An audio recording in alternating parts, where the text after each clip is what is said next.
Nirupama on कीजिए। Rajiv, hello. हाँ ठीक है। राजीव ऑन कीजिए, सर जुड़ गए हमारे साथ। ठीक है, मैं शुरू हो जाऊं? हाँ शुरू हो जाओ।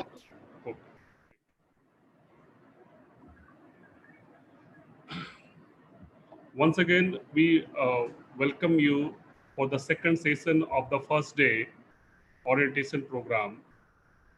Today, with us in the second session, Sudhanshu Bhushan is Professor and Head of the Department of Higher and Professional Education in the National Institute of Education, Planning and Administration, NEPA. He specializes in internationalization. कर लो ना। He specialized in the international. He specialized. He specialized in internationalization of higher education, policy issue in higher education, and educational planning.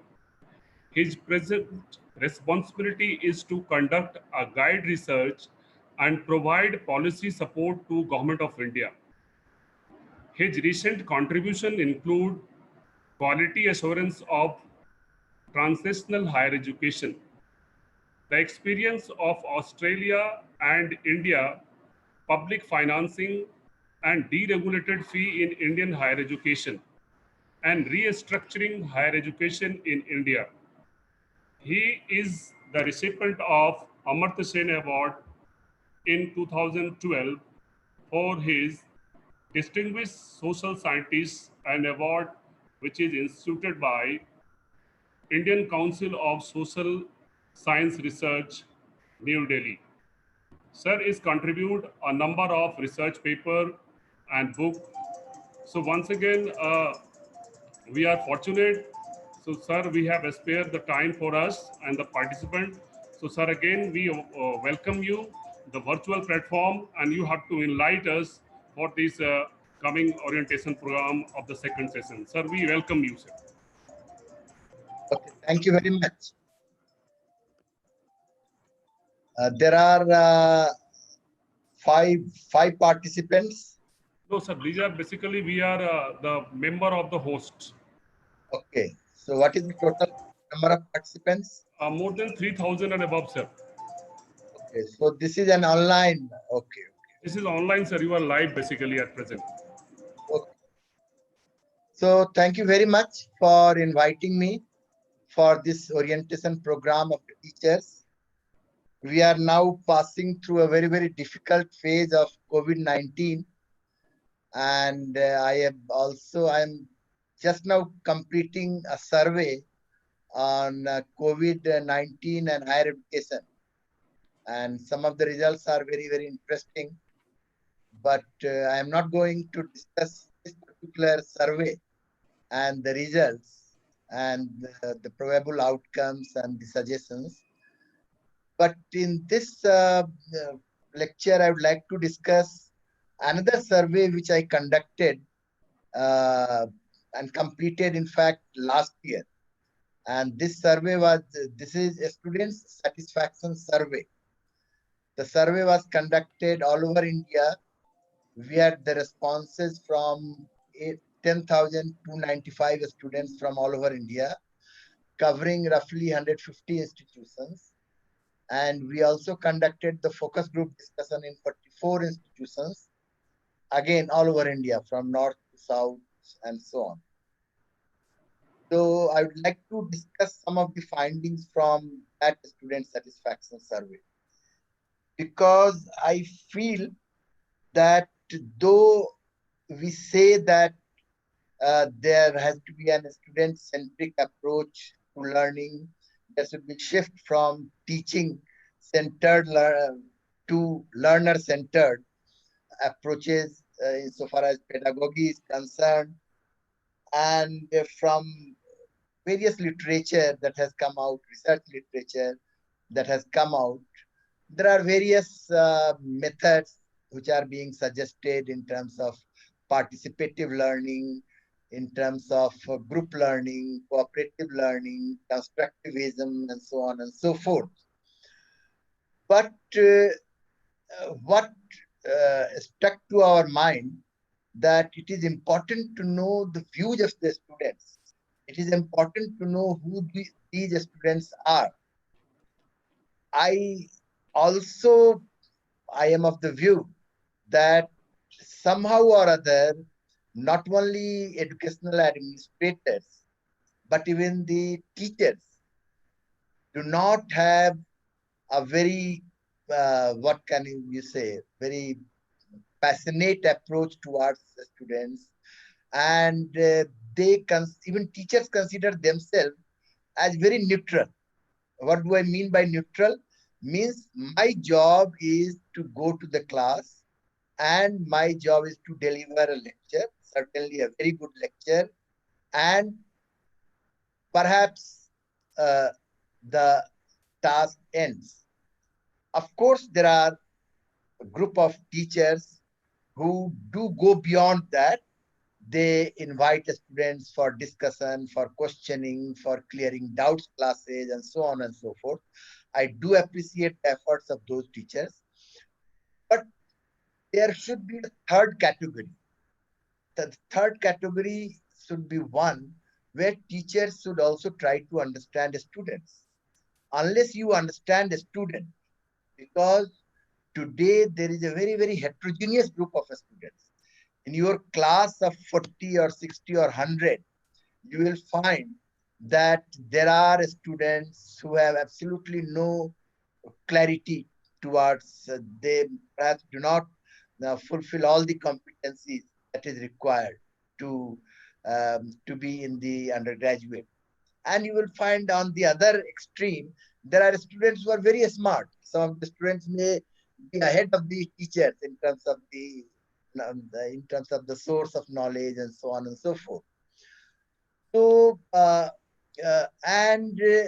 in Indian higher education, particularly, we do find that we have not been able to develop and put the students at the center of teaching learning, at the center of governance, and at the center of all activities within the university. I mean, this may be a little extreme point of view, but I think that the generation of youth that we have today, they are very much exposed, and perhaps we need to put them at the center. Therefore, the whole objective was just try to understand what is the viewpoint, what viewpoint emerges, and then what are the lessons for the teacher in terms of approaching the student, in terms of orienting the students, in terms of mentoring, guiding, or teaching. So with this objective in mind, the survey was conducted. It had, of course, two parts. One was the online submission, in which 10,295 students submitted their responses. But the focus group discussion was extremely interesting to me, and to me, in a way, eye-opening, and in to certain extent, my views also have changed towards some of the aspects of pedagogy, towards some of the aspects of the teaching and learning. And therefore, I think it would be nice if we could discuss. Certainly, we will not be able to discuss each and every conclusions and observations, but I will like to आलोक पिछले वाले में कितने participant जुड़े थे हमारे inaugural में? बस Go ahead, sir. आप बोले सर. मोदी मैम नोट कर. So I would like to concentrate on 4 and 5 points, which to my mind are very, very. Chat में लिखा है, क्वेश्चन ये लिखा है, ये सब. मैम आप अपने को म्यूट करें. तो इसका कोई रिकॉर्ड नहीं रहेगा हमारे पास. मैम म्यूट करें अपने आप को. चैट में भी. मैम सर मैं कॉल करती हूँ मैम को, रुकिए. मैम को म्यूट करने को. Sir go ahead sir. Sorry sir. Okay, no, that's fine. This is a new experience of online platform. Yeah. So go ahead. So the 5 points on which, 4 or 5 points on which I would like to draw your attention. Now, the first and foremost point is the first generation learners. Perhaps I do not know, you may have your own experience of the classroom. You may have your own estimates. The first generation learners are those, as per the definition, whose either of the parents have not been to the institutions of higher education. That is the definition that I have taken. And I do not know what is your guess estimate of the first generation learners. In my sample of 10,295 students, there were 44% students who were the first generation learners. And I also tried to calculate it from the National Sample Survey. And the National Sample Survey on an all India scale also gave an estimate of 46% of the students who are the first generation learners. So what are the issues of the first generation learners? I think every teacher should get exposed to those experiences, those views, and have some sort of a very proactive rather than responsive or reactive approach to those first generation learners. Well, I went to a college in Jammu, in Aknor district, and there were, I mean, ideally focus group discussions should be with 10 or 12, but whenever we were going to a college, principals were very enthusiastic to have as many students. So it was a group of 60 students, girls and boys. And I asked a question, why have you come here? What is the purpose of coming, all of you, to this place? You will not imagine, none of the students came forward in spite of my persuasion to give an answer to this simple question. Now, of course, after half an hour, we could persuade them and we could get some feedback. But one observation that I found from this, their silence, is that first generation learners students have, their voices are marginalized, they are voiceless, they feel powerless. When they come to another milieu, they may be very good in their own milieu, but when they come to the college in a very formal setting, they are not able to communicate well and they are voiceless. I asked, then some of the students came to the dais and explained that they take at least 2.5 hours in coming to a college and going back to the college. So 5 hours just commuting. There were few who just came by bicycle and so on and so forth. There are various other experiences. You might also be knowing them. Most of the girls students I found anemic. I do not know in how many colleges in India there is some campaign to know the results of the blood test. How many of you know that what is the state of their mind when they come to the college? Clearly, I am talking of the first generation learners. Most of them were the first generation learners in that college. It was some sort of a rural college. And how many of us know whether they have been abused, under what conditions of family conflict or outside conflict or under hardship have they come to the college? How many of them are empty stomach and so on and so forth?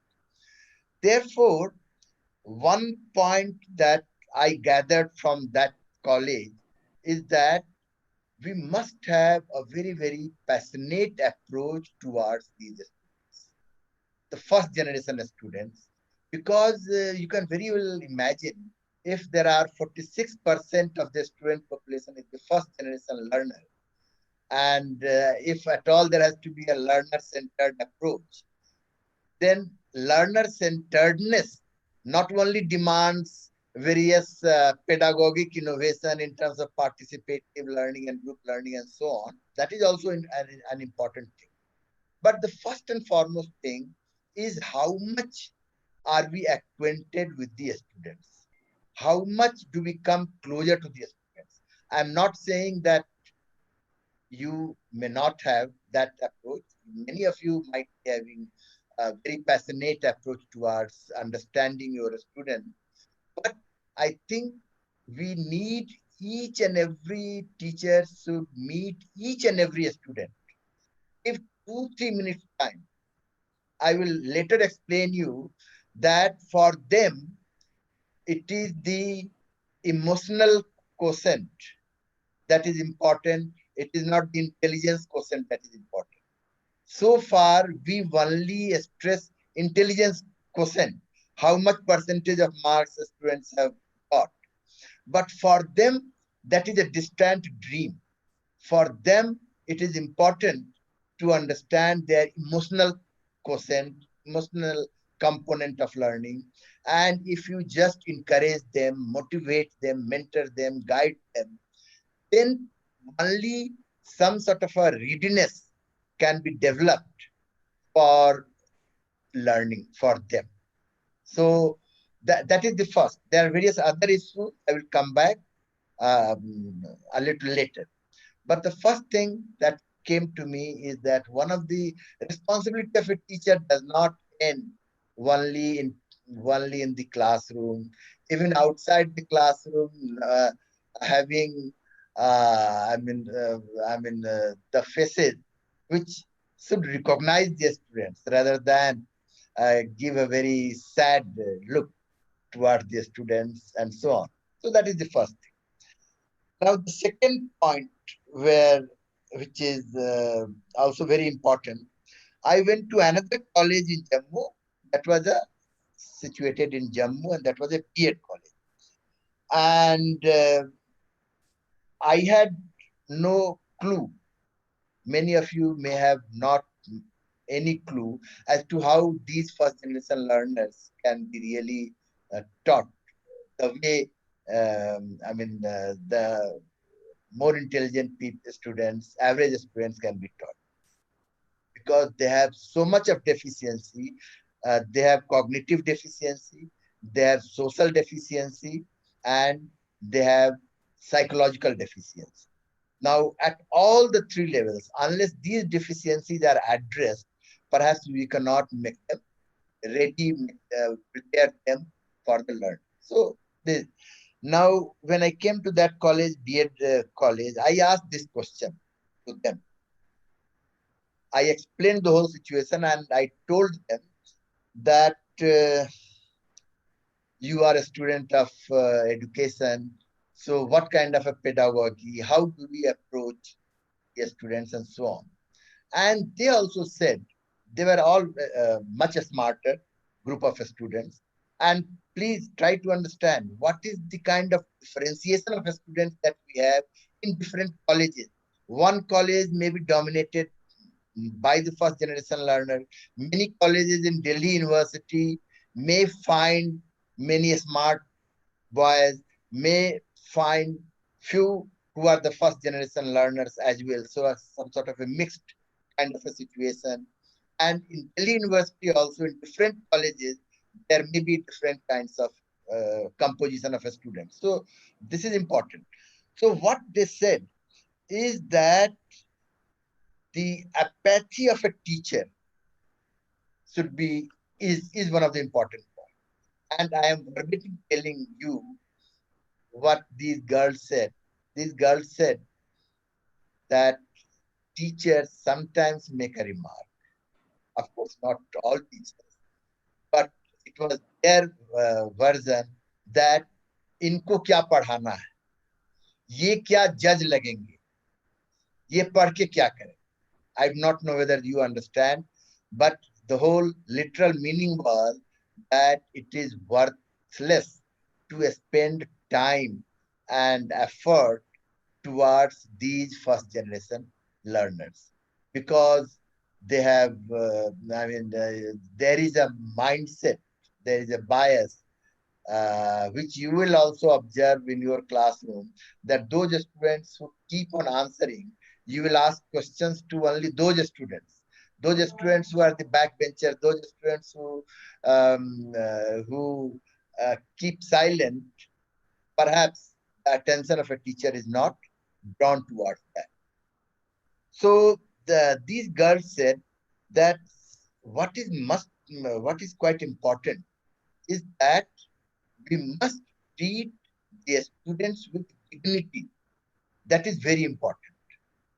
Again, I am not saying that teachers do not treat them with dignity. That is not at all true. But if we have some sort of a approach in terms of indignity, then that needs to be put up with.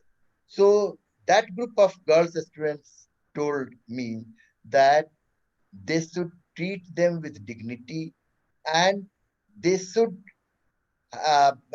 come forward. They should communicate more and more with these students. These students lack confidence, lack courage to speak.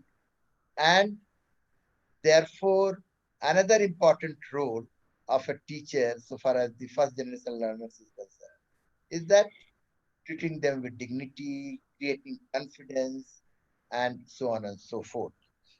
So, so far as the first generation learners are there are other difficulties, and I will come to that difficulty later on.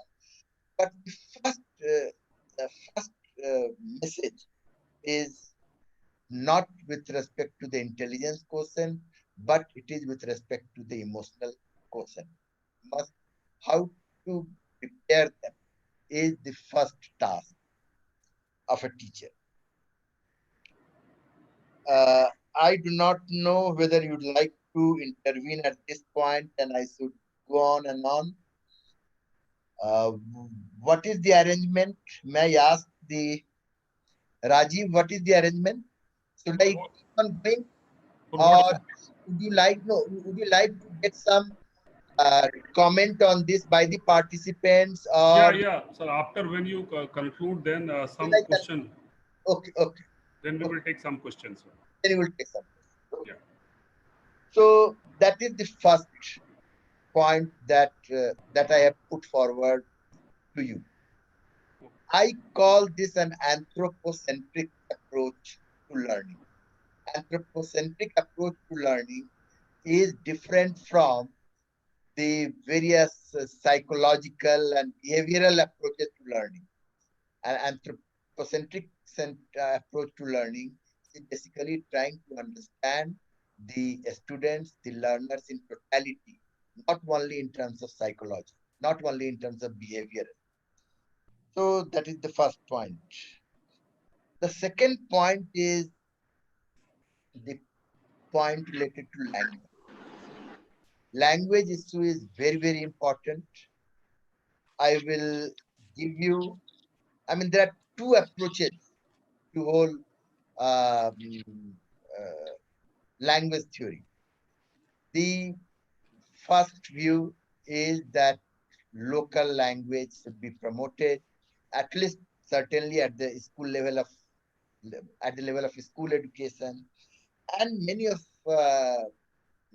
of teachers, experts also feel that even in regional languages, even in higher education, conduct should take place. Now, what do we call it?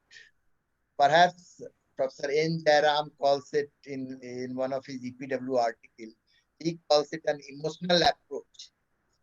That this is an emotional approach, perhaps that may be a scientific approach, but much more emotion is also attached with this. But another point of view is that the English should be promoted. Why English should be promoted? And I will tell you many stories on this, which I came across during my student satisfaction survey, is that English should be promoted. And why? Because English at the higher level of it, uh, this is the only practical alternative, because we do not have books. We do not have journals, articles in local language. So perhaps English is the only option. And I mean, there are points of view for and against this point of view. Whether medium of instruction should be local language, regional language, or medium of instruction should be English. What is the field reality? I went to a college in Tamil Nadu, 3-4 colleges. We went to Coimbatore and then nearby area. And the feedback was very, very interesting. One girl said that my family language is Telugu. In family, I speak Telugu, but my schooling was done in Tamil. And when I came to higher education institutions in the college, my teachers are teaching in English. So you can very well imagine the dilemma of a student and the consequences thereof. There was another girl who had come to Coimbatore all the way from Guwahati, just seeing that it is highly graded college. And she knows Assamese. She can speak in English as well, but she cannot speak in Tamil. So what is the dilemma? The dilemma in the first case that I referred to was that a girl always hesitates, always suffers from fear complex while talking to the teacher because she knows Tamil, she knows Telugu, but teacher is teaching in English. Therefore, she will always hesitate to talk to the teacher. What is the dilemma with the second student who knows Assamese and English? Is that she is smart to communicate with the teacher, but she cannot communicate with the peers. Because you can imagine Coimbatore is in Tamil Nadu, many of the friends are Tamil speaking, so she cannot communicate in Tamil with the peers. So what is the loss? Loss is if you accept, I do not know, but if you accept that learning is also a social process. Learning is not a very, very technical kind of an exercise that a teacher comes, writes on the board and how much it goes to my cognitive understanding and then the learning takes place. No, much of that learning is lost. After 20 years, you will find that much of what is written on the blackboard, you will only find the trace of that in your memory. But much of that is lost. But the learning that takes place in the social space, you will find has a much longer term impact.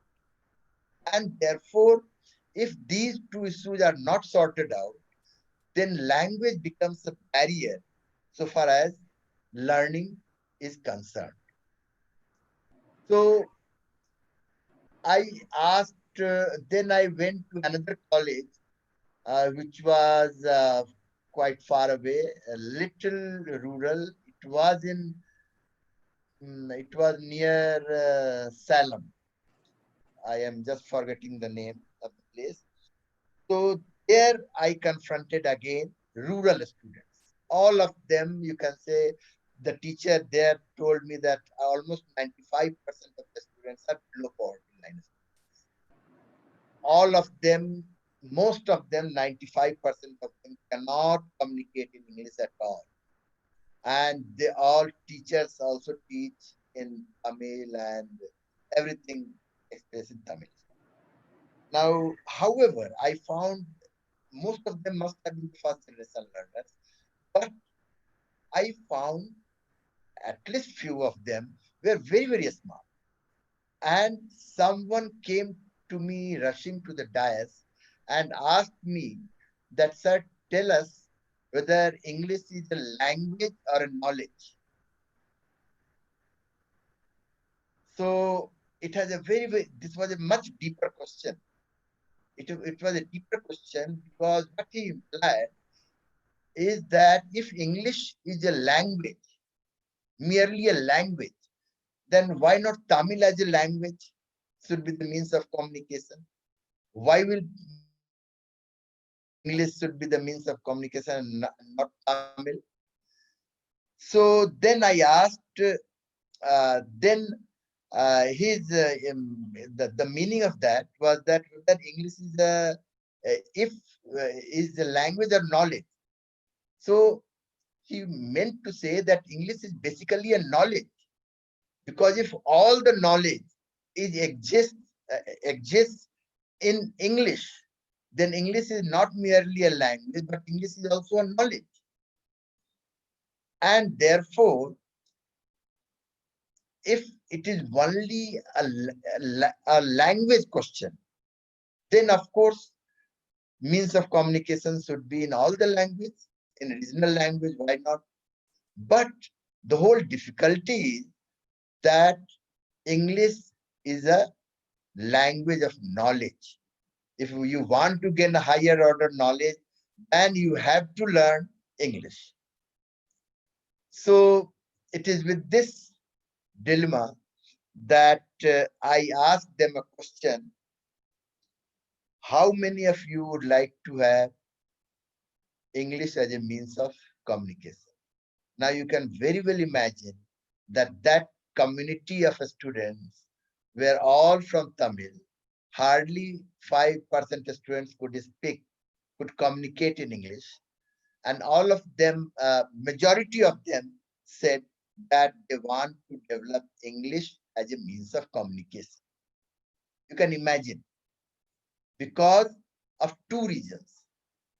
They gave two reasons.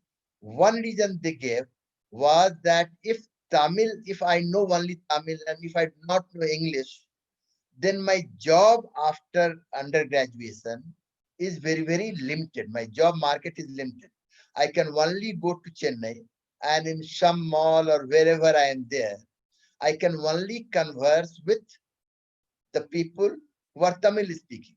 But if the customers are English speaking, customers are not Tamil speaking, then I face difficulty to communicate. So from job point of view as well, English as a means of communication should be developed in the colleges.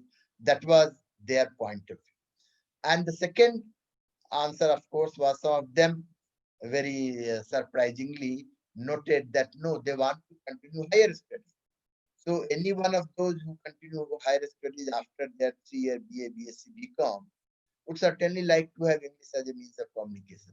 So the view emerged, in spite of many pedagogues, many language people might be saying that no, there should be a regional language as a means of communication also in many places. But in higher education, the point of view, I am just invoking the point of view of students. What is the value judgment? Perhaps I will not go into that. I will just go into the findings. And the findings suggest that students do want, from a very practical standpoint, that English as a means of language should be developed. And they suggested, therefore, that every college must have a language lab. They suggested that teachers should ask the students to come to the dais and express something. 5 sentences, 2 minutes speech in English. They suggested that there should be a peer group which should be formed. They suggested that the teacher, every week, a teacher should give some article, something in English, and then ask us to express that in class. So from a practical point of view, they provided these suggestions, and there are many more. The report is already on the website. So there are many more such suggestions which were made by them. So the second proposition I would like to end with this, that every teacher has to take into account, even there are few experiences of my students who have joined here, who are doing here in my institution, MPhil and PhD, and who have come from Delhi University and very prestigious universities all over India. They also said that they have suffered a lot. They come from rural area, and during their undergraduation, they have suffered a lot because they are not as good in English as many other students from other colleges, premier colleges, elite colleges, and so on. So how do you really bridge this divide, language divide of the students? I think that should also be a very, very important concern. That is what the point of view of students were. So we will also generate discussion and questions at the end on the second question of language. What is your point of view? What are you doing? What is your experiences, and so on. Well, the third point of view, the third area of or the point of view from the students emerged in terms of learning difficulty. First, I said first generation learners problem. Second, I said language problem. Third is the learning difficulty. Because whenever University Grants Commission issues a regulation, or perhaps teacher goes to the classroom and delivers the lecture, perhaps, I may be wrong, it may not be uniformly true, but perhaps the approach is from the point of view of an average student, from the point of view of a very standard kind of a setting, a standard student. You must be thinking that the students have this much of competency, this much the level of learning, and so on. But what is the practice? Practice is quite at variance with this assumption that the lecture that I am delivering to the group of students have certain average level of learning. No, this is absolutely not true. Maybe in a very minority of places, maybe in IIT, that might be a situation because the students come after some competitive examination and they have some minimum levels of learning. But for majority, if you colleges, undergraduate colleges, postgraduate also, find that the level of learning of the students are vary a lot. So I asked them a question at the end of and this is, I'm not generalizing, this is just a focus group discussion, a discussion amongst very few students, but a focus group discussion also, and the results of this, in my view, focus group discussion not only gives a very thick understanding in terms of research methodology, but I also feel that the focus group discussions results can also be generalized. It can be tested at in various contexts, and perhaps and some view may be generalized. So I asked them a question that what is the level of learning at the end of a lecture? On an average, just tell me how much do you follow the classes? There were differences in a sample of say 40 or 50 students, but on an average, I found that at least 50% students said that they do not follow more than 50% of the lecture. I mean, that is very, very average. Some 10% might have said more than 80% and so on. I have made the frequency distribution table also in my report about this. But on an average, the understanding is that they do not follow completely the lectures of the teachers. And they do find difficulty on that account. So those students who only follow 20%, for example, what is the kind of difficulty? And then I asked second question, then if you do not follow the lecture of a teacher, what do you do? How do you cope up with? So they said that our approach is as follows.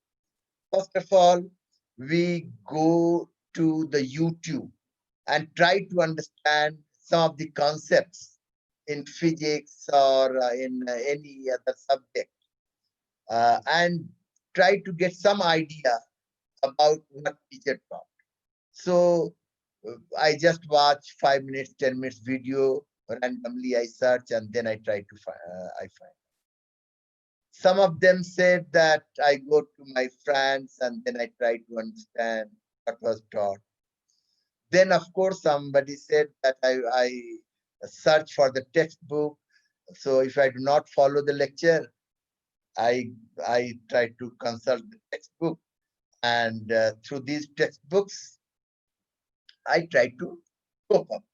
And some of them said various answers, for example, library and so on and so forth.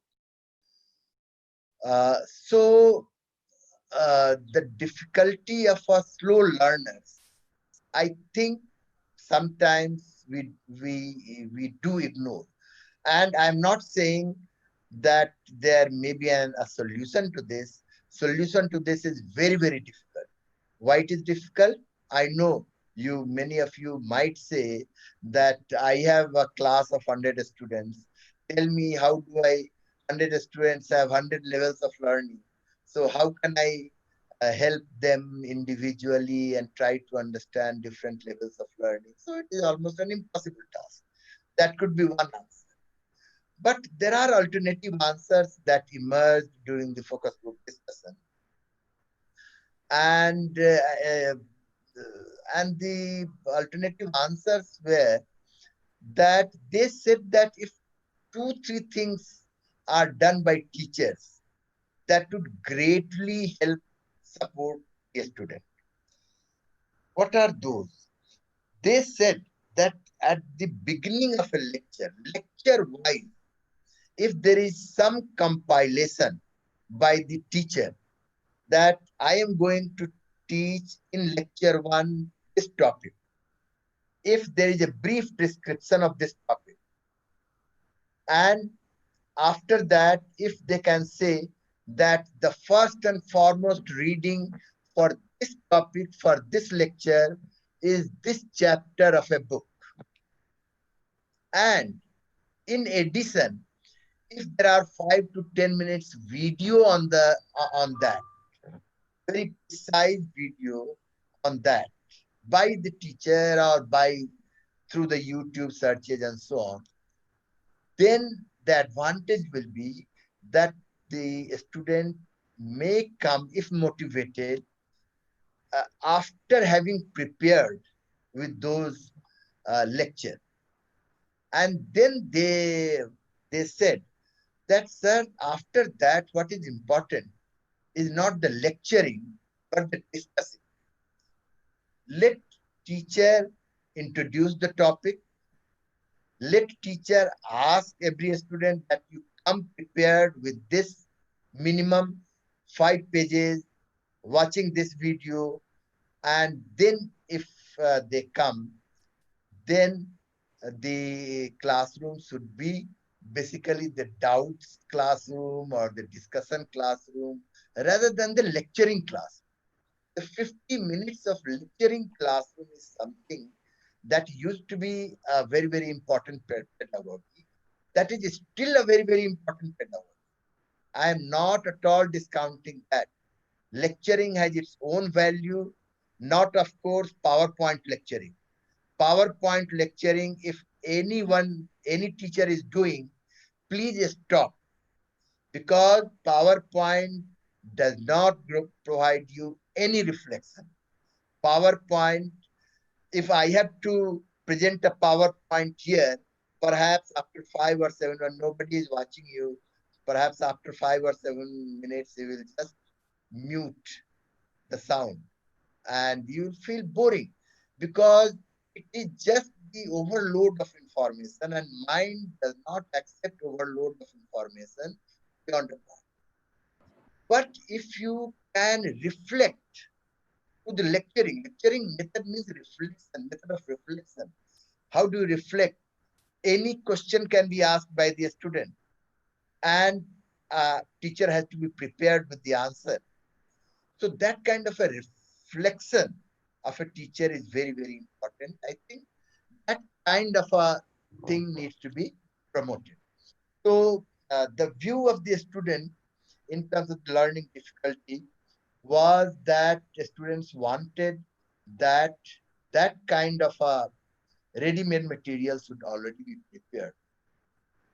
I am sorry to say that Indian higher education has not prepared itself for such pedagogy, for such design. I can give you the example from many European universities, American universities. In one university, I found that a cultural anthropology, 3 courses on cultural anthropology is taught. There are 3 teachers. In the same semester, they are teaching cultural anthropology. However, one teacher is teaching cultural anthropology from an African perspective. Another teacher is teaching cultural anthropology from European perspective. And the third teacher is teaching cultural anthropology from Asian perspective. What is the message? The message is that it is not the merely content or the syllabus that matters. What matters is how do you transact that syllabus, and how a teacher is and the identity of a teacher is developed in that process. There may be 1,000 teachers in physics. There may be 1,000 teachers in sociology, but each and every teacher is different. After all, the content is the same. Content in physics is the same. Content in sociology is the same. But each and every teacher is different because of the different approaches in delivery and communicating with the students.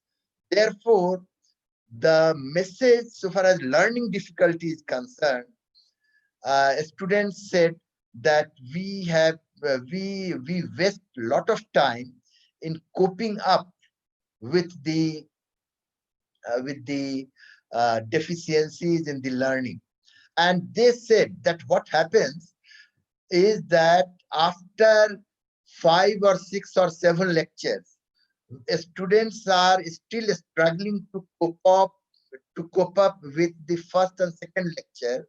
And in the meantime, a teacher advances towards 7th, 8th, and 9th lecture. And after that, the level of learning comes down to 0, comes down to very significantly lower percentage. This all of us might have also realized during our student days.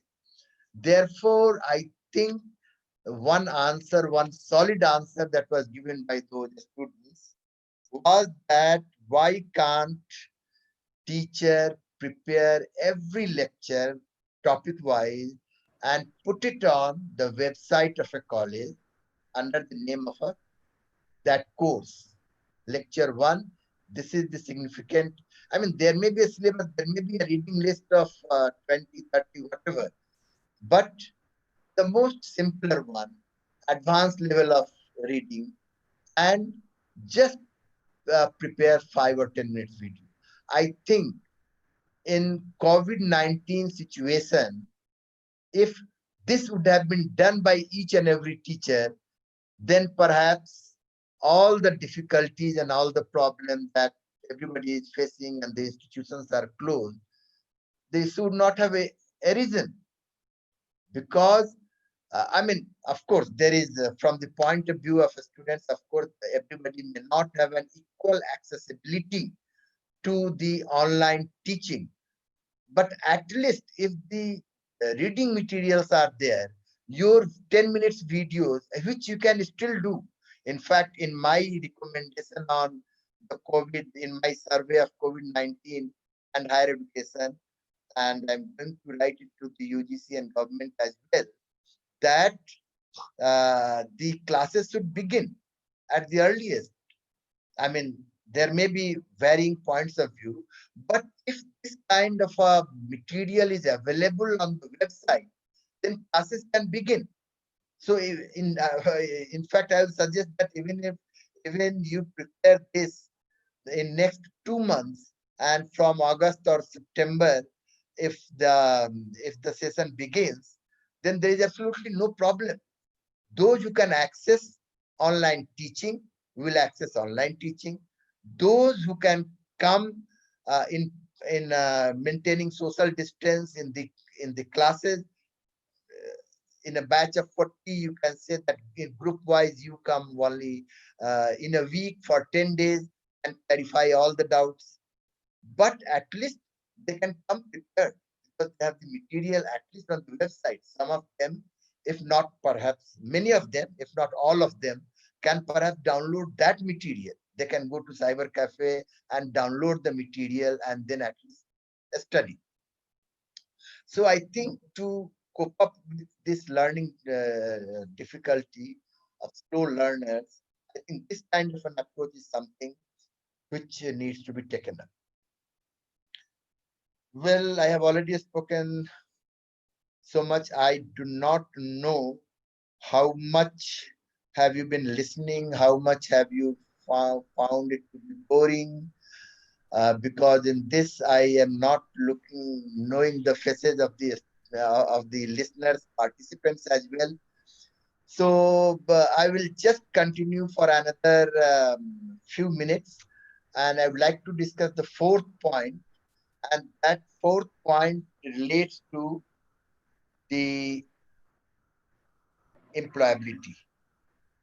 Now, I used to have the view that no, classes should be highly theoretically oriented. It is very necessary that cognitive liberal education means what?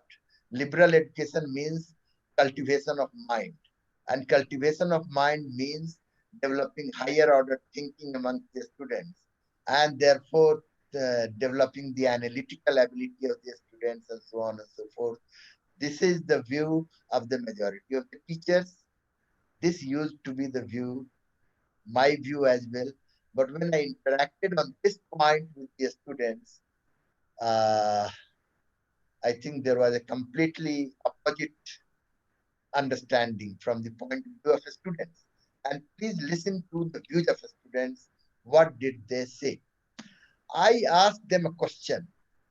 At present, what is the component of theory, of knowledge, skill, and personality development in your curriculum and in your whole delivery during your undergraduate experience or postgraduate experience? Students said that at present, on an average, again, subjects wise, that might vary, but on an average, a student said that it is uh,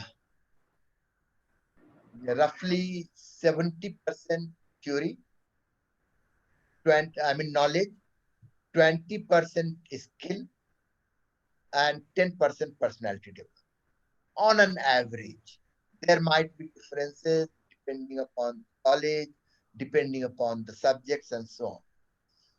So when I asked them that what is the component that you would like, that is what is being delivered through the present curricular structure.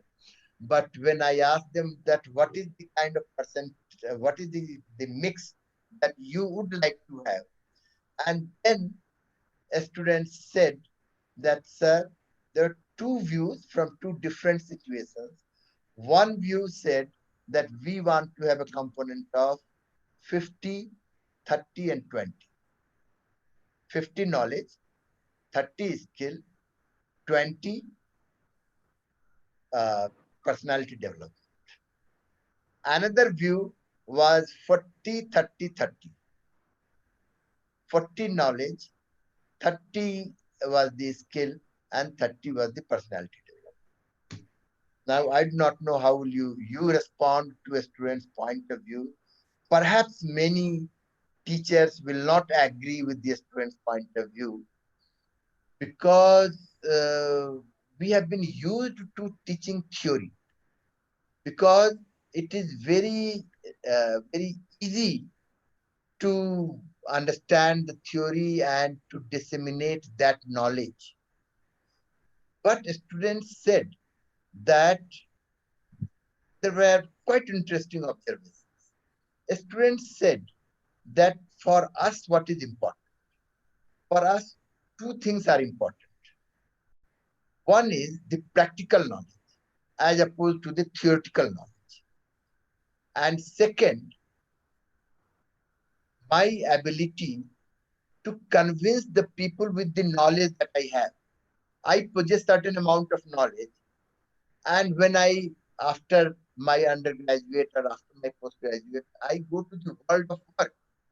So I have to face the interview. And interviewer asked me some question, then I should be able to prove well and communicate well with my level of knowledge. That is important. And they said that when you go and face any interview in the world market, in the job market, then they do not ask questions on high theory, questions on quantum physics. They ask me very practical questions. So for me, what is important is the practical knowledge. Now you might be, and there is a difference between skill and practical knowledge. What is the difference? Please try to understand. The difference is as follows. Theoretical knowledge is something which exists only in mind. Practical knowledge is something which comes from the practice. That is the two very, very broad, two neat distinction between theoretical knowledge and the practical knowledge. What is the distinction between practical knowledge and skill? Skill also in a way is a theoretical knowledge. Why? Because when you are imparted some skill, for example, you know how to, you know a skill of carpentry, for example. You take any skill. So you know the skill in a very laboratory kind of situation. So if an engineer goes to the workshop and have in that workshop, it gets some training about various parts of a machine and so on and so forth, then he has a theoretical, he has a knowledge of his skill.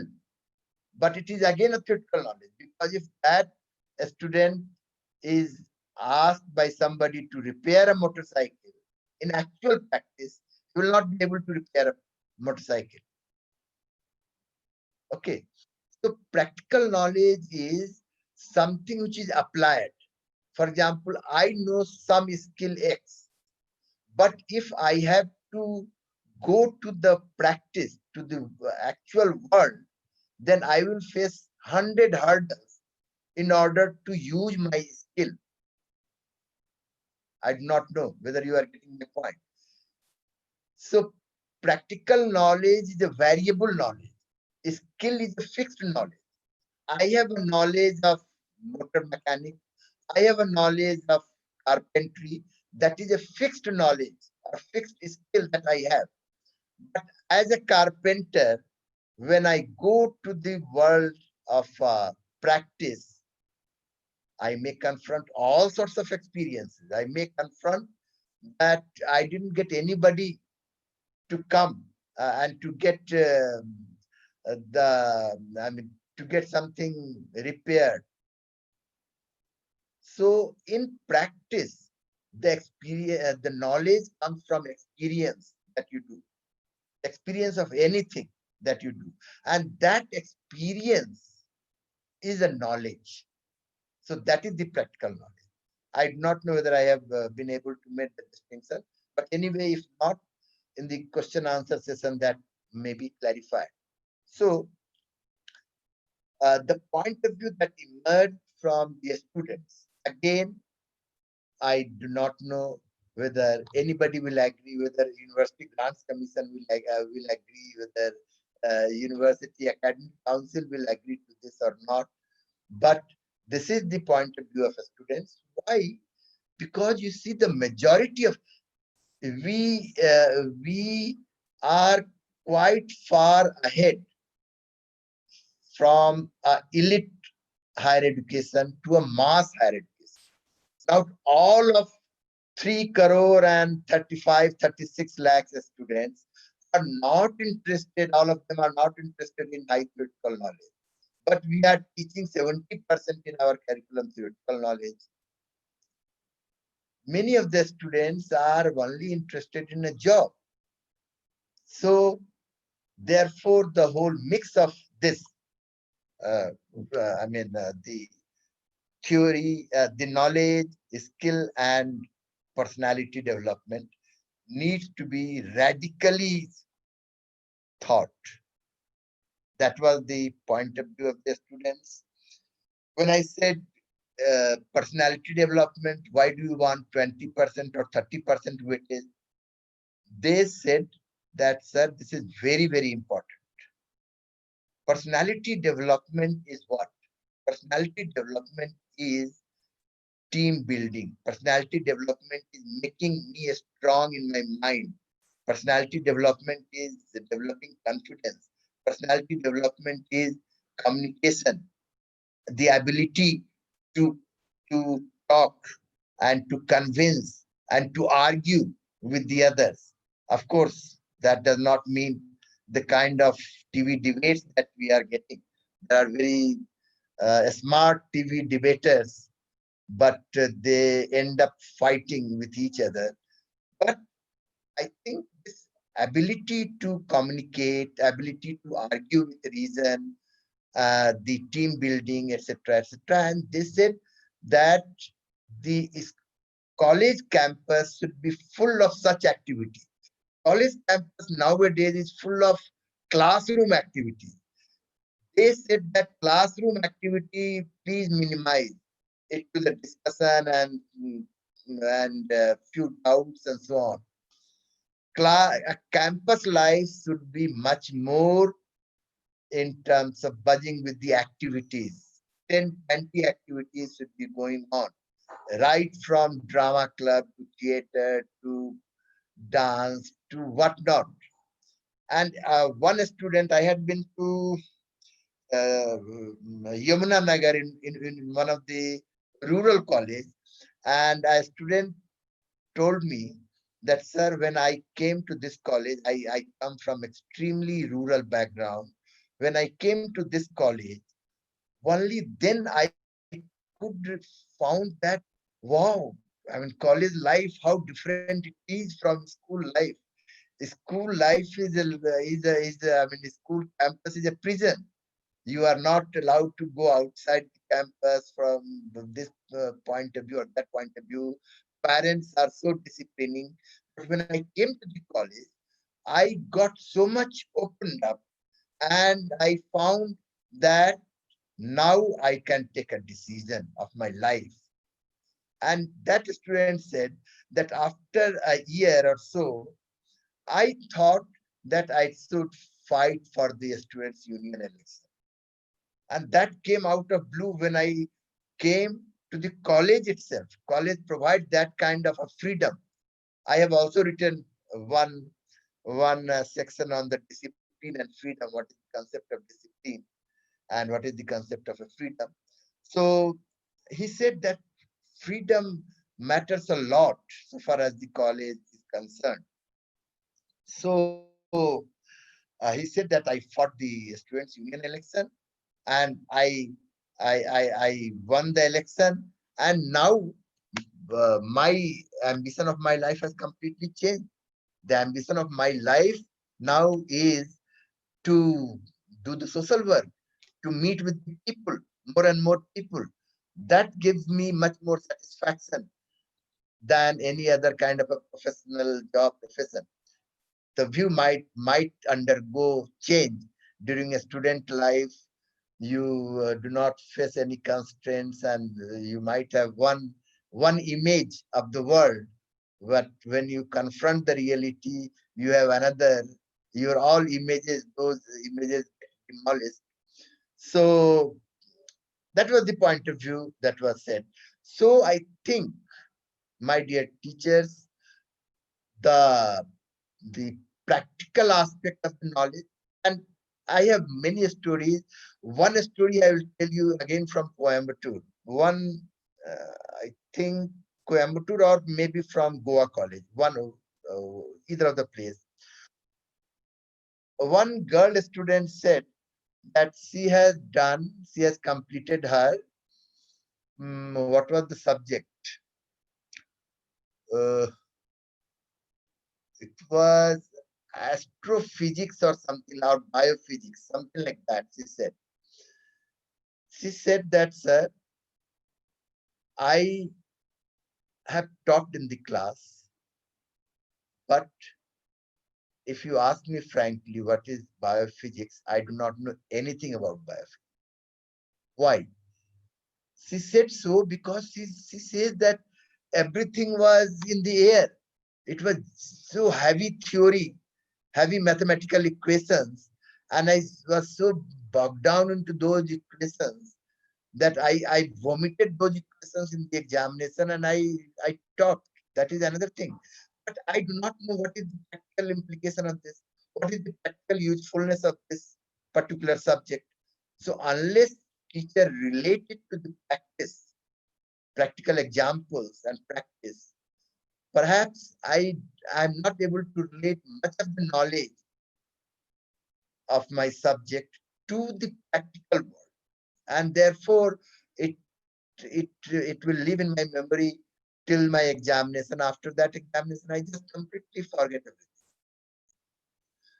So these are the 4 issues which I thought I should discuss with you.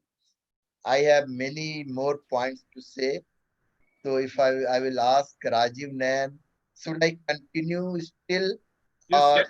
should I? We have to continue. Continue, sir. Okay, then I will continue. Some questions are coming, sir. We will discuss you later. Okay, I will continue. Now, another very, very interesting observation was the 5th point that I would like to highlight. It relates to capabilities. Now, capabilities, when I am using this term in a very highly technical sense. Capabilities is the ability to be and ability to do. I will take 1 or 2 minutes to explain the concept. In other words, Amrita Sen says and Martha Nussbaum, both they say that capabilities are nothing but the freedom of opportunities. And they say that poverty is not lack of income, but poverty is lack of freedom of opportunity. So a person who is a poor person is poor person not because he has lower income and he cannot afford food, but a poor person is poor because he does not have the freedom, he does not have the opportunity of education, he does not have the opportunity of good health, he does not have the opportunity of hygiene, he does not have the opportunity to have income. So income becomes one of the factors in developing capability. So they say that capabilities are very, very important. Capabilities building is very, very important. Now, I did few researches, and some of my students also did some researches. I asked them to, some of my MPhil students. So I asked them that can you identify the capabilities of the students, and can you identify the capabilities of a teacher?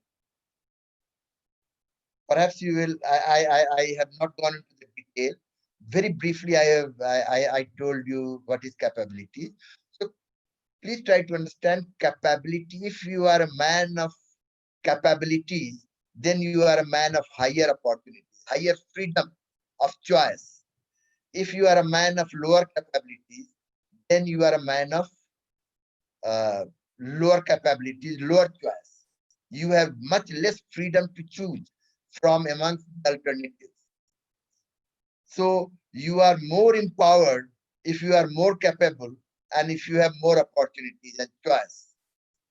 So he gives an example that a disabled person with 100 rupees income and normal person with 100 rupees income, perhaps the disabled in terms of income both are same, but much more than income, what is important to understand, other deprivations.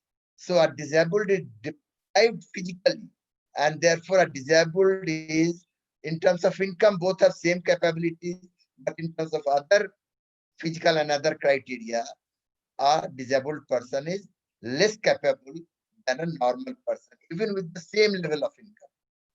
Now you have understood my point. So I wanted to understand what are the capabilities of students. So you will also face students who have different capabilities, in the sense that first generation learners have much lower capabilities because his opportunity, his freedom to talk in English as a medium of instruction, his freedom to talk freely, and his because of other cognitive deficits, his capabilities becomes lower. Since I have been working in this area, so I had one question on the capabilities as well, and you will find that, say, a temporary teacher, even if he gets same income as compared to any other teacher, permanent teacher, suppose a temporary teacher is highly vulnerable, deprived, and therefore he has lower capabilities than a permanent teacher.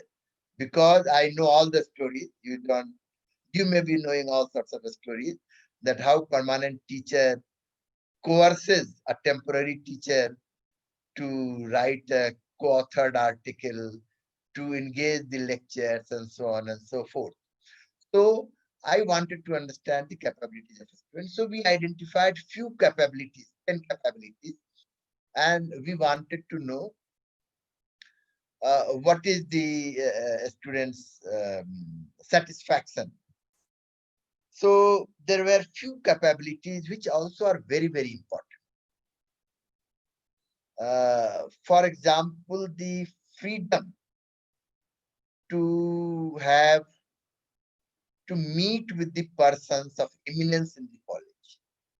How many colleges take an effort? Of course, there are many colleges which are taking an effort. But how many colleges provide the opportunity to a student to meet persons of eminence? Should not that be a monthly activity?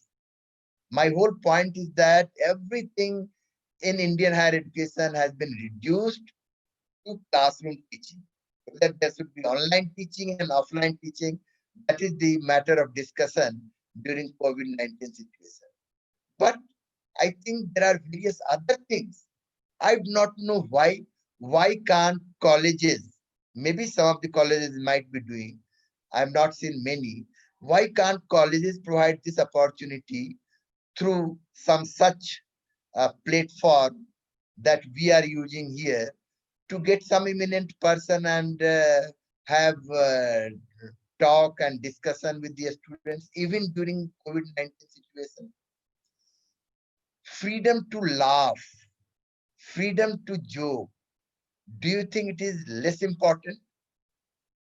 On the contrary, in many colleges, in the name of discipline, I have gone and I have seen in many colleges that as soon as you enter the college, you are asked to either surrender your mobile phone, a smartphone, or you are asked to switch off mobile phone. In the name of discipline, perhaps that may be desirable. I am not going into any normative, any value judgment on this. But I think some of these freedoms are the basic freedoms.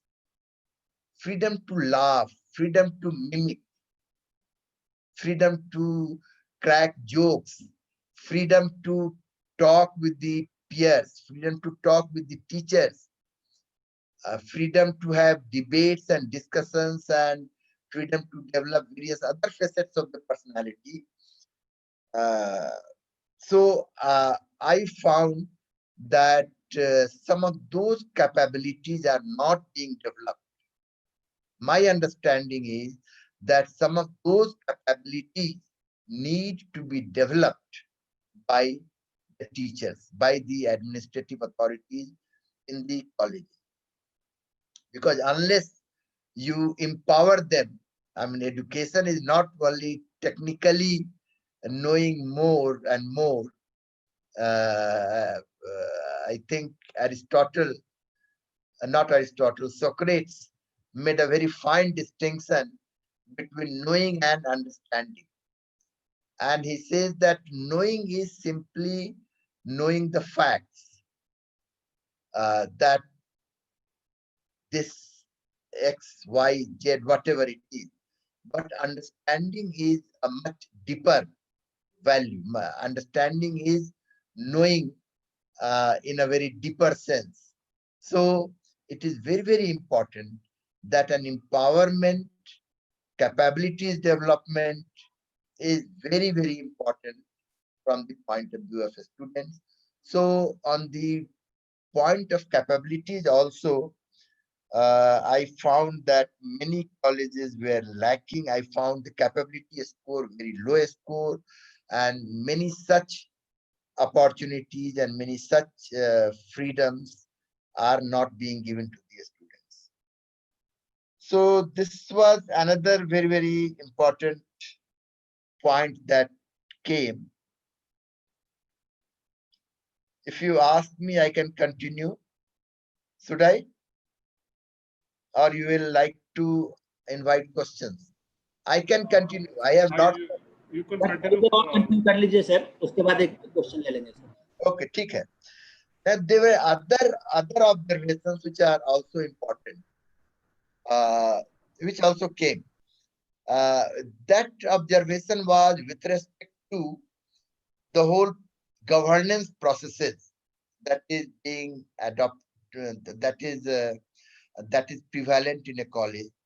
And they said that right from admission to examination, a student's life is made very, very miserable in some of the places, if not all. In admission, many of the students said, and I am telling this story from again another place, that person told me that he didn't have any choice of a college. Choice of college after completing the secondary or senior secondary, this is quite important to have the choice of a college. Now, many first generation learners, many students from rural background just don't know where to go. There is no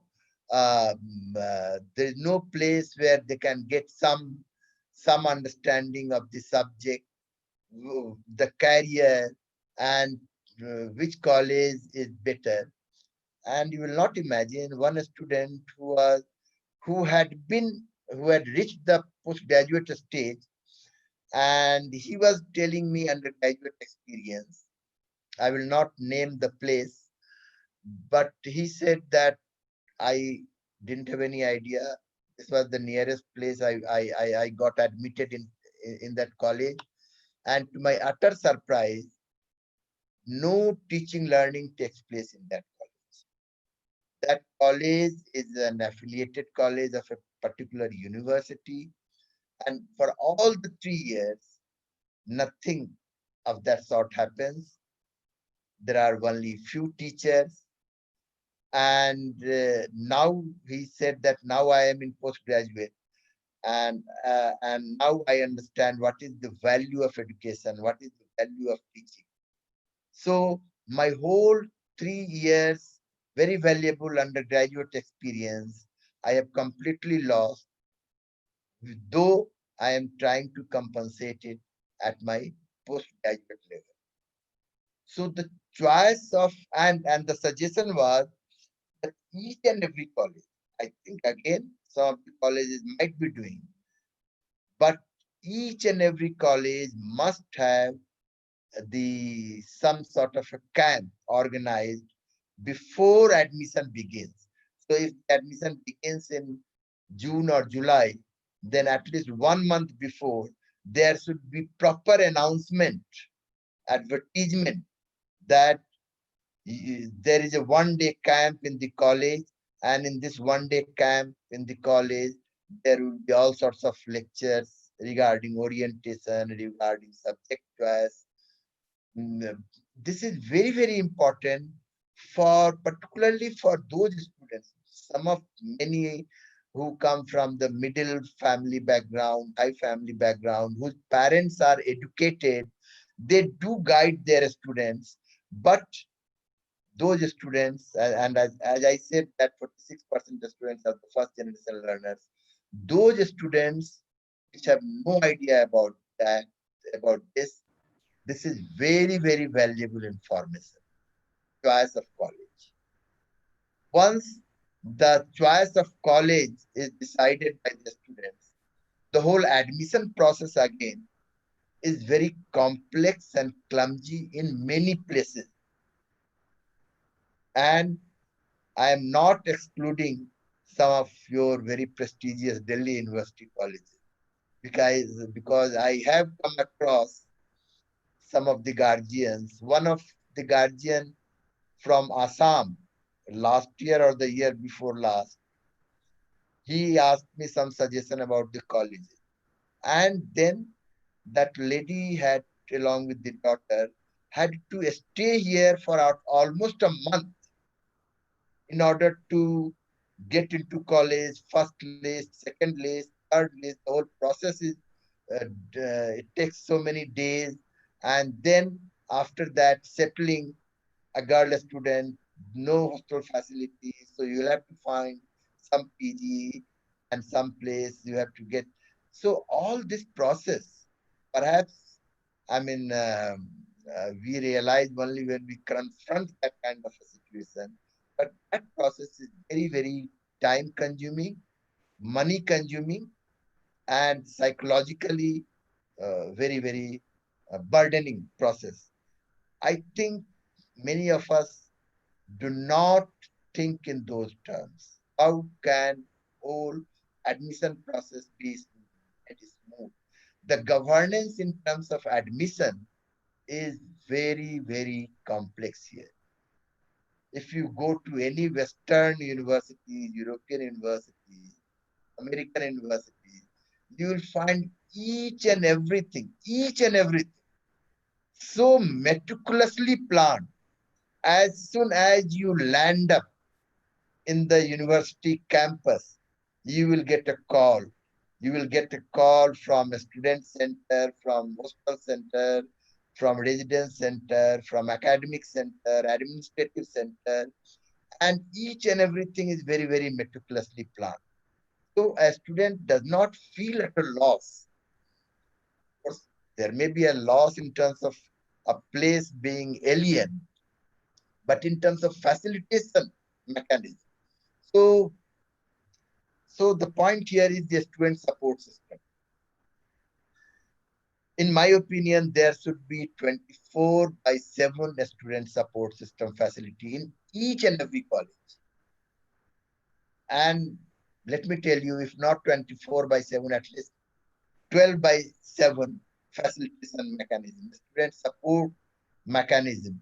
Any student might have undergone all sorts of traumas and all sorts of experiences. Where will he or she go? If there is one place in a college where one people is meant to sit for 12 hours, it doesn't cost much, then perhaps there is one localized place from where, I mean, a student's voice, a student's problem can be.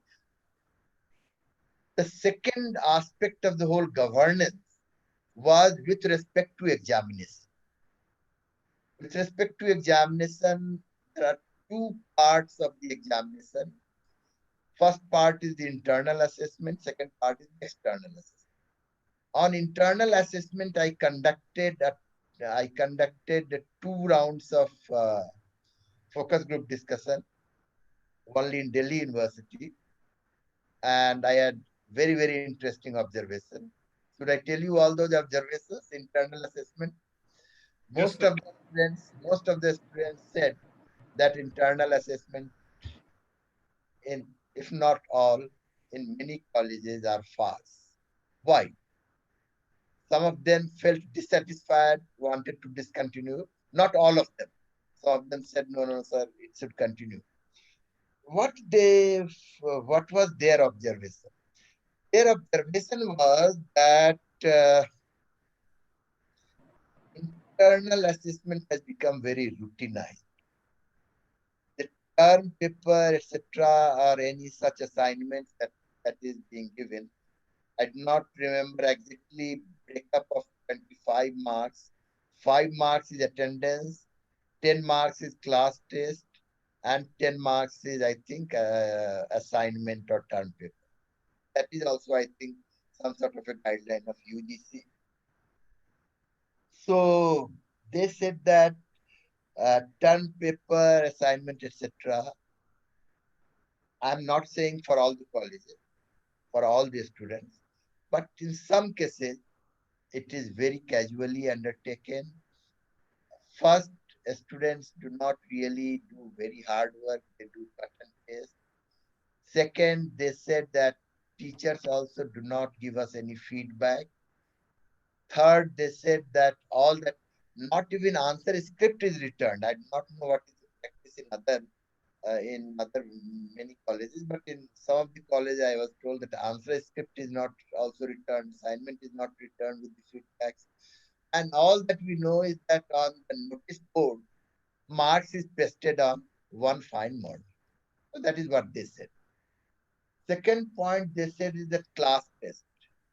So they said that class test, if it is reduced to some sort of memory-based test, then of what importance it is, of what use it is, because in the end term examination, you are already testing the memory. So let this class test be some sort of a presentation. All of them, most of them said presentation should be the mode of assessment. Because they said that if I have to make any presentation, then I have to prepare myself for that presentation. And then my communication ability will develop, my and many other abilities can be developed. So it should be the presentation rather than the class test, because class test is what, again, some sort of an either objective or some subjective type test, which we have to mug up and write it down. So they said that internal assessment, there is need for much greater innovation in internal assessment. And they said that internal assessment is good if such innovative practices are made. So far as external assessment is concerned, end-term assignment, not Delhi University on that, I had feedbacks, if I remember correctly, from Yamunanagar, where I was told that in the external assessment, what happens that all sorts of formalities that one has to come. You are sent your form, examination, admit card 1 day before. You have to be in a long queue while depositing money. Why can't money be deposited online? And failure of online, and so on and so forth. Now, this may not be very important academic aspects, but certainly there are few aspects of governance, right from admission to the examination, which is also very, very problematic, and students felt dissatisfied from all these governances. So now I would like to end up, because I also feel tired. Also, I have. जी sir, जी sir, आप question ले लेंगे sir, आप कर लीजिए. Sir question ले या अभी ले क्वेश्चन सर? Question? क्वेश्चन कैसे आप दे रहे हैं? Do I have to write every question? No, नहीं sir. सर, हम लोग सर यहाँ से बोल देंगे, बहुत छोटे छोटे क्वेश्चन हैं, हम यहाँ से बोल देंगे सर, और आप वहीं से जवाब दे देंगे। तो राइट करने के बहुत ही छोटे छोटे क्वेश्चन हैं सर। कहिए तो मैं सर एक क्वेश्चन लूं। आप ले आप। सर विघ्नेश्वरी हैं, how will the student develop their personality? Okay, should I answer one by one or you are going to give me group of questions? Sir one by one ही छोटे छोटे question है sir, one by one कर देंगे तो। नहीं, question तो छोटे हैं लेकिन इसका आंसर तो अच्छा, इतना आसान नहीं है। Anyway, let me explain this. How do you develop the personality of a student? जी sir. Now, from my survey, student satisfaction survey, an important finding was that personality development is very, very important. Now, the point of view of students was that there are a student, whenever he comes to the college, he should be fully engaged in some activity or the other. They said, and they gave examples. All that is in my report. They gave the example that say sports. Sports is most important aspect of the personality development. Because if you, sir आप बोलें sir. questions बोलना चाह रही है anybody? No, sir. You go ahead, sir. Okay. So the point that was said that sports should be very, very important aspect of the activity, because in the sport we feel we develop the capacity to have teamwork. In sports we develop the capacity of leadership. In a sport we develop the capacity of the spirit of a man. All these are important value additions for an individual. So there was a very, very dominant point of view that through various activities, I mean, they named 10, 20 activities. And in fact, I went to one college. That college is Osmania University Main Campus Girls College. I do not know the exact name, but in Osmania University, there is one girls college, very, very famous girls college. I had such a fantastic experience. Many women's colleges, I found that the whole gate was closed. We had to wait for 5-10 minutes. The guard will communicate to the principal, and then principal will allow the guard that any visitor can come to the campus. On the other hand, Osmania University Girls College, that is by trust, some trust, organized by some trust. What a fantastic atmosphere. I mean, Osmania, Hyderabad, that particular place is a conservative place, because on the basis of interaction, I'm telling you that that is a very, very conservative place. But I found gates were open. Girls students were freely moving from here to there. And girls explained me that, sir, all the time we are active. And I found what a team spirit with which all the teachers are working along with the principal. Very highly spirited, all the teachers were. And then one student asked us to come to outside, asked us to come outside, and on the wall they had made some painting, and the student painting relating to something of the unity or something. And these girls said that this painting, when we were doing this painting for a week, we were also charged with this kind of an activity. Some of us who were doing this. Now, this is a very, very important value component of one's personality.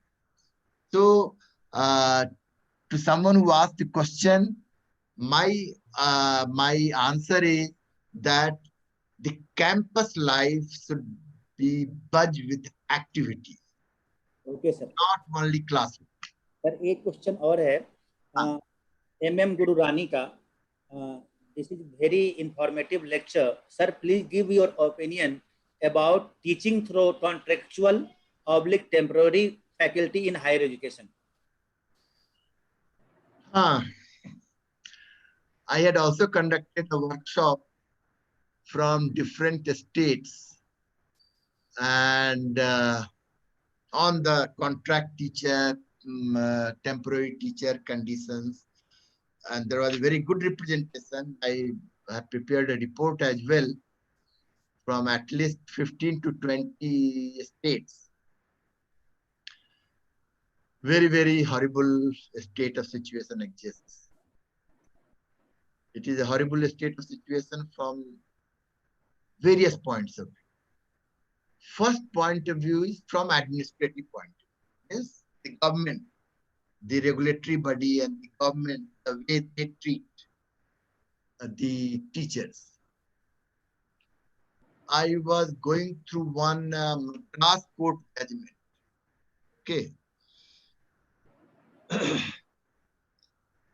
During these 2-3 months, I have been doing researching on completely different area. So I may not be very exact verbatim in terms of the court judgment, but and I'm talking of Tamil Nadu. Yeah. Tamil Nadu, what had happened is that there were temporary teachers for a very, very long period of time. And they were being paid very paltry sum. Again, I do not remember exact amount. 2023. So government of Tamil Nadu decided that let them be made permanent. But how will they be made permanent? They will be made permanent through an examination. So there were lots of fears that what kind of an exam, but after all, examination is examination. I mean, I am so experienced a person, but I might fail in some examination, whereas Rajiv and Alok and others might clear the paper. So all of them were afraid.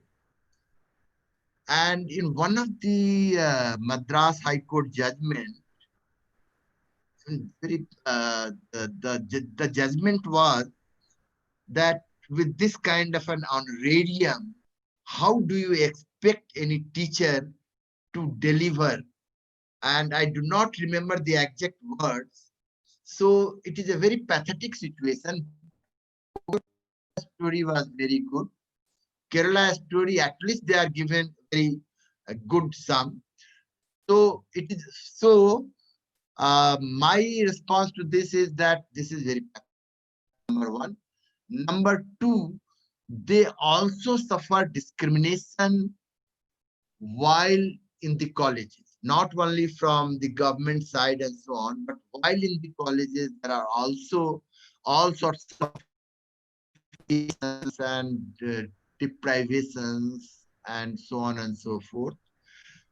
If you want, I can send you a whole report on the whole status of temporary teachers.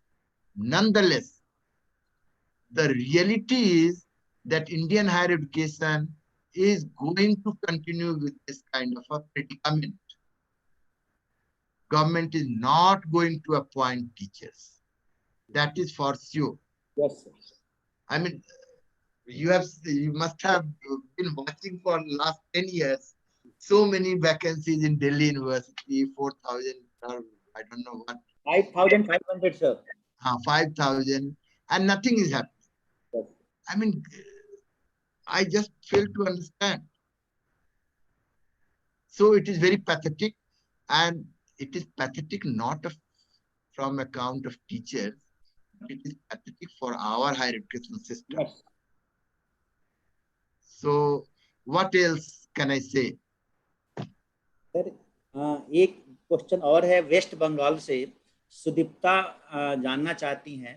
My feeling is that students are coming to classes due to attendance marks. in the new CBS syllabus. Is there any solution, sir? No, what is the solution? What is the question? The question is that students come college not with motivation, but because of the fear that there is a 5% marks is in the hands of a teacher. So that marks will be. See, the point is as follows. If I am motivated to work, then why will there be any punishment? There's no need for punishment. But if somehow or other I am not motivated, then only there will be a punishment. Now, for whatever reason, reasons are 100, for whatever reason, the undergraduate teaching has not been made attractive. It has not been made attractive precisely because of the following reason, that students do not find it attractive. Students do not find, students find lecture boring. UGC and other bodies, University Academic Council, have not employability. Students want practical knowledge. Students want skill and personality.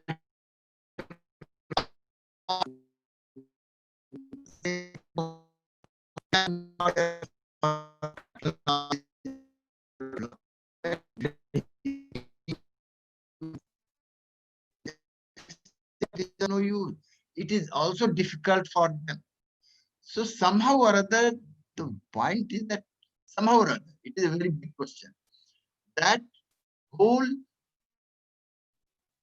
higher education, teaching learning has become uninteresting. Save few institutions, save few teachers, those teachers and institutions, majority, I must appreciate the heart of all hard, good teachers, and teachers are always good.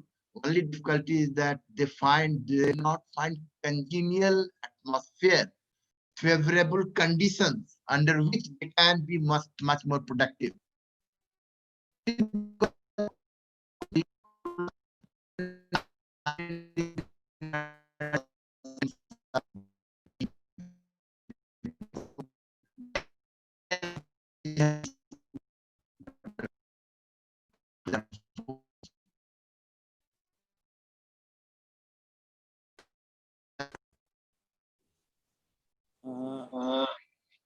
Sir एक question और प्रणव गोगोई का है. What are the major merits and demerits of online teaching / learning? Oh, this is also a good question. Only yesterday and today I was writing. There were 3 surveys on COVID-19 by Times Higher Education, then QS,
innovative. It requires innovation.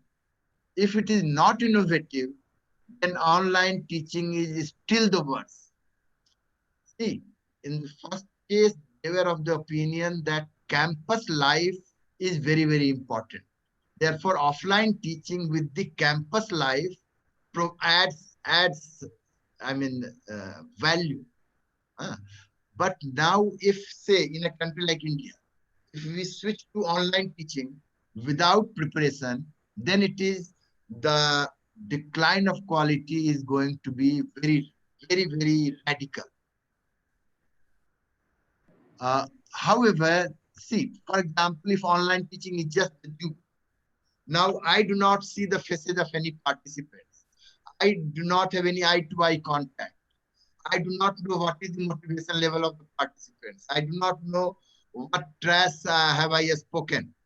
If there is a face-to-face communication, I will at least look at the faces of the students and will try to understand that I am talking trash and therefore I should stop and I should change the topic and so on. But here I go on speaking and speaking and speaking from my perspective, what I feel is correct. But I do not see the faces of the participants. So online teaching, certainly because of this reason, is of lower quality than the offline teaching. And that is recognized everywhere. US, India, everywhere. But in India, the danger is that if online teaching will begin, then it becomes very, very, very easy for a teacher. What will a teacher do? Teacher will upload PowerPoint presentation and will begin to see PowerPoint one after another. So you have a double loss. One loss is that a student has no campus life. There is no social learning. Second loss is that it is a PowerPoint, but what this PowerPoint, what image it is creating in the minds of the students, teacher does not know. So there is going to be conflict. But still I will encourage every teacher to prepare for online teaching and prepare your own course. This I am saying because I am myself developing one course on education policy. Because I was teaching till last year, I was teaching face-to-face mode. Now I know that somehow I am fully convinced that offline mode and face-to-face teaching, in-person teaching will not continue. So I have begun the preparation. Now I know how difficult it is. Lecture notes for each and every lecture.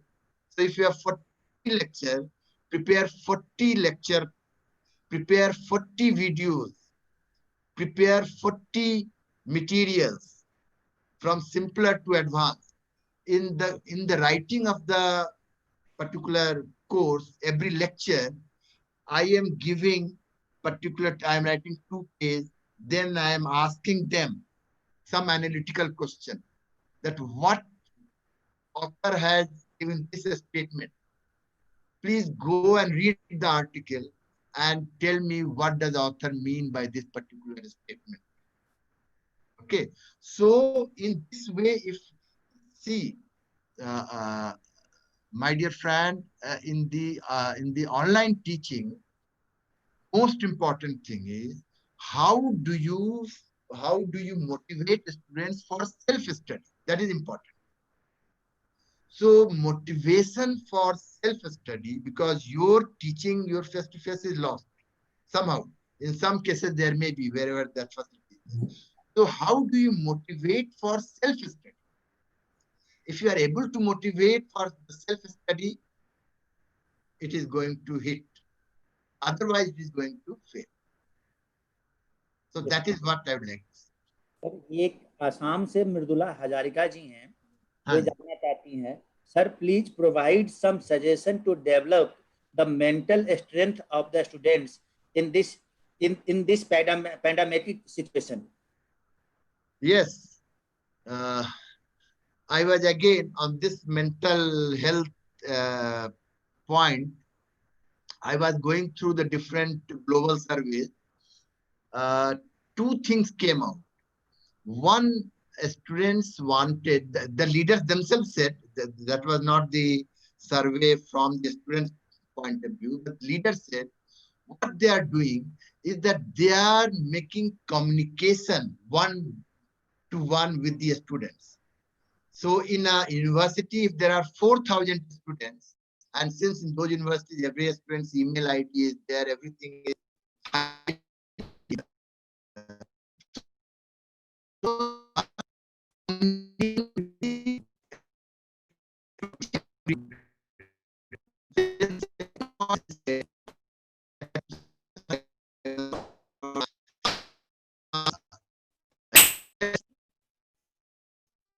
and must have a help center, so that on that platform, say any college, Ramanujan College has 2,000 students. Why can't Ramanujan College?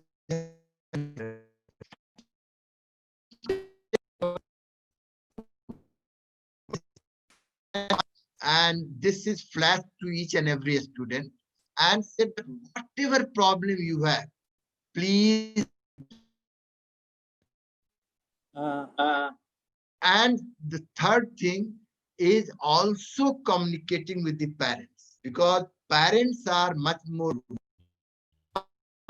mental health. So I think there should be few things which need to be institutionalized. Sir question तो मेरे पास बहुत हैं, एक मैं अंतिम question लूंगा, फिर राजीव ले लेंगे एक दो। ये सचिन लिखते हैं, शैलेश जी लिख रहे हैं, my question is should not we pay attention to improve teacher to student ratio? नहीं, बिल्कुल होना चाहिए teacher student ratio. In one of the state, I found 1,000 students to one teacher ratio. 1,000. Yeah, 1,000. That college has 30,000 students and roughly 28, 29 a few more temporary teachers. So the situation on this count is very, very bad. All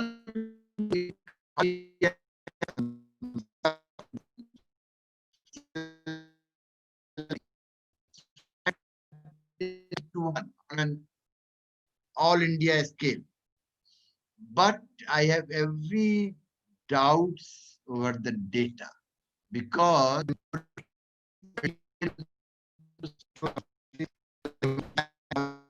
just now it has come down to something like, I do not remember, 40,000-50,000.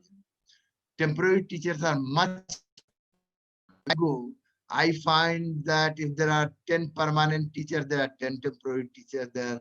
So temporary teachers scenario on this account is very worse. It will rate Indian higher education. We are talking all sorts of big talks of India becoming a superpower, and it will give all sorts of fight to China as another superpower. Let me tell you, you can only give fight and you can only emerge as superpower when you make your higher totally top grade. And this is only possible if you have good numbers, you have competent teachers, and so on. So if the PTR is going to be too high, it will lead to the worsening of the quality of higher education. That is a sad state of affairs. And this will also lead to divide between learners. People are talking about all sorts of divide, technology divide, knowledge divide, and so on, income divide. But this divide in terms of the achievement of students, of the college students. You will find that some group of students are getting lower marks, and lower marks, their learning goes down, and some group of students learning will be very high, because they will be able to manage all, even without teacher or less teacher. But with less teacher, it is these set of people, vulnerable group of people, who need much more hand holding, as I told you in my lecture. These people will suffer if there is no teacher who will mentor them, who will guide them. I asked one question. I don't know whether time is Just 1 minute story. In a college in Dhanbad. So there I just asked them a hypothetical question. Suppose I install a robot, artificial intelligence in your college, and this artificial intelligence has all the capacities. You just have to click a button, particular topic in sociology will come, you read that, then it will assess your term paper, everything that a college does, this machine can. So a girl student said, sir, what is much more important is who will motivate me, my mind, who will guide my mind. And she narrated a story that at one point of time, how terribly disturbed I was. And she even named the teacher and how the teacher helped me. And I came out of that situation.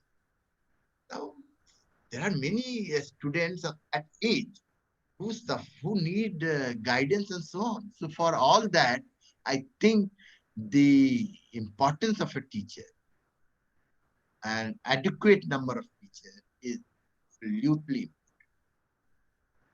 Rajiv आप ले लो एक दो question. Sir एक हमारा personal question है sir.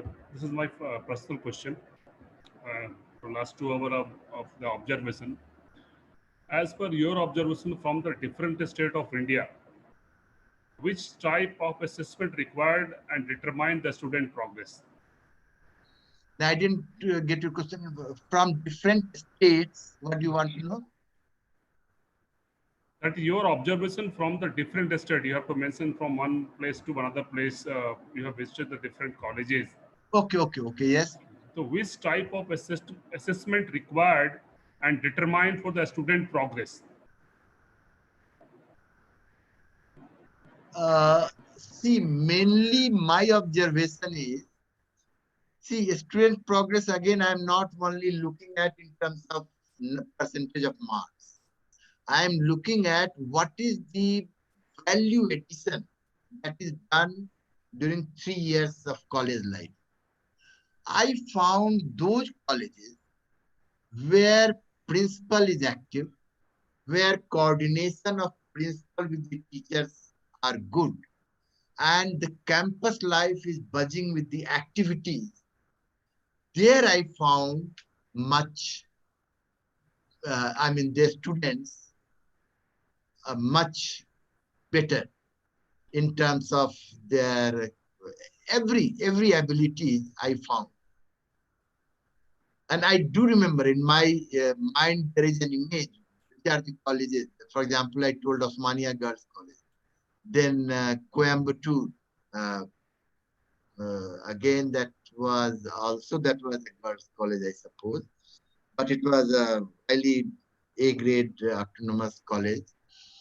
So only criteria of good college or in terms of assessment and so on, my assessment is that campus college, where campus is lively, you will find that students are also. I do not know whether I have accurately answered your question. Very good. तो thank you sir. आपने जिस तरह से अपनी बात रखी, मैं लगातार सुन रहा था. मैं जैसे दिल्ली विश्वविद्यालय में मैं हूँ और थोड़ा बहुत जानता भी हूँ सर. 11,000 हमारे यहाँ टीचर हैं और 11,000 में से 6480 जो हैं सर, हाँ, मतलब जो टेम्परेरी कहते हैं वो हैं, और 2000 लगभग गेस्ट टीचर हैं. परमानेंट टीचर का रेशियो बिल्कुल कम हो चुका है. स्टूडेंट रेशियो भी जहां हमारा 1:20 था, वह भी बढ़ के बहुत ज्यादा हो गया. आपको तो सारा पता है सर, बताने कि मुझे या सारे टीचर्स जो हैं. और आपने तो एक चीज और बताया कि 1000 बच्चे पे एक टीचर, मैंने जो आपका असेसमेंट, ऐसे कॉलेज हैं, ऐसे मतलब वैसे कॉलेज हैं. तो कैसे हम हायर एजुकेशन को कितना आगे ले जा सकते हैं, इसमें अब कैसे जाएगा, ये सारा सोचने की जरूरत है. लेकिन जो मैं यूट्यूब पे देख रहा था सर, लगभग सारे मतलब 2000-2500 लोगों ने लिखा है कि आपने जो बताया है उन्हें बहुत इंफॉर्मेटिव लगा है. उनको लगा कि हमें वास्तव में इसकी जरूरत थी. और आपने बहुत ही सरल एवं सहज तरीके से, जो होता है कि दिल को छूने वाली बात की है सर. तो उन्हें, हमारा मकसद था कि आपकी बात उन तक पहुंच जाए और वास्तव में आपकी बात उन तक पहुंच गई है सर। इसके लिए सर आपका बहुत बहुत धन्यवाद। हम फिर आगे भी जुड़ेंगे, बातचीत करेंगे। और आप जैसे आपको सुनते हुए, क्योंकि मैं हिंदी का हूं, तो एक दो पंक्तियां जरूर मुझे याद आ जाती है। कीमत हर एक चीज की होती है, कीमत हर एक चीज की होती है, पर ज्ञान की कोई कीमत नहीं होती। और आपने जिस तरह अपने बातों से, अपने शब्द वाग विदिकता में एक शब्द यूज करते हैं, आपने ज्ञान से जिस तरह सबको हमें लाभान्वित किया है सर, आप मतलब, और वो भी हमने एकदम शॉर्ट नोटिस पे परसों बात हुई सर। तो इसके लिए हम आगे फिर जुड़ते रहेंगे, आपस में बातचीत करते रहेंगे सर। राजीव, आप कुछ बोलें और फिर हम सर को particularly sir has covered the entire area, especially in the development of research. And sir, basically the topic of today, basically the student satisfactory survey and implication of teacher and teaching learning.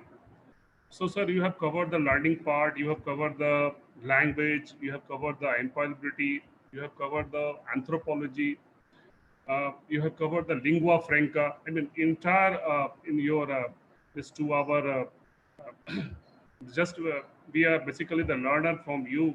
We have learned a lot from you, sir. So in these things, sir, that is, you have also mentioned the research part, and it was someone you have also mentioned the recent research survey of the COVID-19. So we also eager to know, especially regarding the COVID-19 survey, what you have to mention in particular participant. Little bit you have to share with us. That survey, I'm trying my best that in next 10 days, I will be able to complete the report, because it's still, why, can you do me a favor? Yes sir, yes sir. If I send you a link, Yes, can sir. you send the link to all of them? Is it Yes, possible? sir. We will do that. We will That do, will sir. greatly help me. Just We will wait for a minute. I'm just calling.